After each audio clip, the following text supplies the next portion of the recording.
Welcome back to AM Kentucky. The time is now 6:41. Joining us now in studio is Dion Leonard, the author of the book Finding Gobi, and of course the star of the show for this morning, Gobi the dog. He's here to tell us about his touching book about this cute little pup here. Dion, thanks for joining us today. Thanks for having me on the show. And Gobi, of course. Yeah, of course. Gobi, she is the star. Yes, she is. She is the star of the show and the star of this book as well. You want to tell us a little bit about what brought you here to Bowling Green today? Yeah, I'm actually speaking at one of the schools locally today. The book is available in a picture book and chapter book, which is really popular across schools in the US.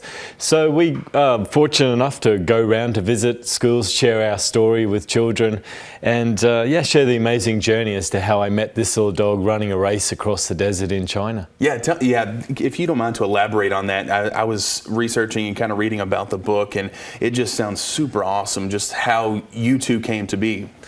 Yeah, well, I was running a 155-mile race across the desert in China. No easy feat. That's a superhero right here.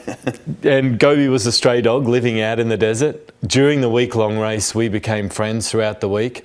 And it really sort of built this bond and connection that took us throughout not only the week-long race, but ever since to many adventures all around the world. So our story became very popular, and then of course I wrote a book about it, which has become super popular as well. Yeah, definitely. I know. I read somewhere, I think, 80 miles she ran with you? She ran 80 miles of the 155-mile race, and you've got to remember that it's 120 degrees, it's baking hot.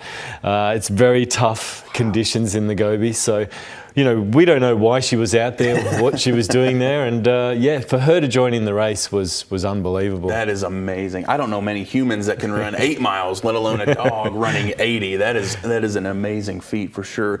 Now, I know the book also talks about not only your journey of meeting Gobi, but just some personal stuff as well.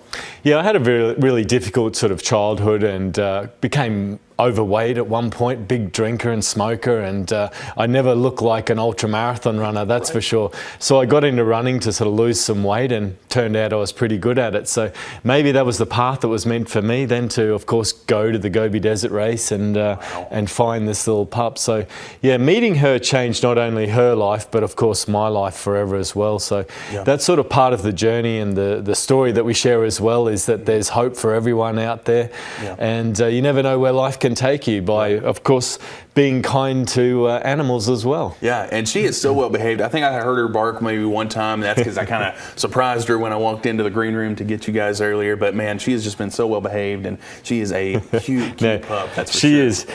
But if we went outside and she saw a groundhog or a deer, then she'd come alive. She'd start barking. She'd start chasing them. That's the stray in her. that definitely is. So now this story has gotten so popular, it's kind of being turned into a motion picture as well. Can you elaborate on that? Yeah, I mean, the book's been huge around the world. It's in 24 different languages, gone on to become a New York Times bestseller here in the US.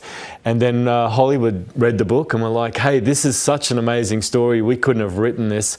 We'd love to make a movie about it. So yeah, the movie's still in pre-production, and it's going to be super exciting to see that come to this, the big screen someday. Yeah, definitely. And I know there's 3 versions of the book, kind of a young adult, then a child's, and then just kind of one just for everybody, really. Yeah, so the publisher HarperCollins, they're based out of Nashville there. They were the real people to come up with the idea that there's a book for the whole family to read. So that's really great to be able to then have those 3 different options, as you say, the picture book, then the chapter book for teenagers, and then the main edition for the adults. So it's a really beautiful story, and there's lots of different levels of the story. Yeah, I can't wait to read it, that is for sure. Dion, Gobi, thank you all so much for being here this morning. To book a school visit with Dion and Gobi, of course, or to purchase the book Finding Gobi, you can just visit the website findinggobi.com. Don't go anywhere. We'll be right back with a look at your morning forecast. Stay tuned.